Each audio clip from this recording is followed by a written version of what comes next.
my first bike was like it is for a lot of kids. It's that sense of freedom that you get from having your own bike and your ability to kind of go where you can go, away from your parents' reach maybe, you know, and it opens up the whole world. When I was 8 years old, I went to my dad and I said, I want a new bike. And he said, no, fix the one you have.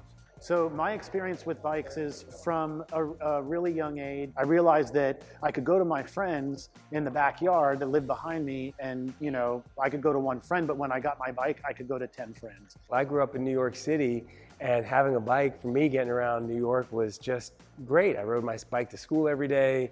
I had this great Schwinn with a banana seat. I got my first bike my first race bike when I was 12, and it just changed the world for me. It gave me, you know, freedom, and I just fell in love with riding my bike. I fixed my bike and I fixed my sister's and my brother's bike, and then I started fixing all the neighbors' bikes. And then as I got older, I went to bike mechanic school. You know, winning an Olympic medal was huge for me because I wanted to be in the Olympics from the time I was a little kid. I mean, the same as these kids out here. You just imagine yourself standing on a podium somewhere. And at that time, I didn't know what sport it was in, probably like a lot of them. You know, they see the Olympics, they want to be in it, but they're not sure what direction they're going to go. I think when I started riding when I was 12, it kind of just opened up a whole new world for me. And that was my life passion. And the Olympics were huge.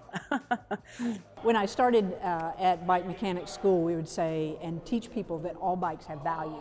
From the cheapest bikes to the most expensive bikes, all bikes have value. Even if it's only a scrap, even if it's only as robbing parts from one to another, all bikes have value.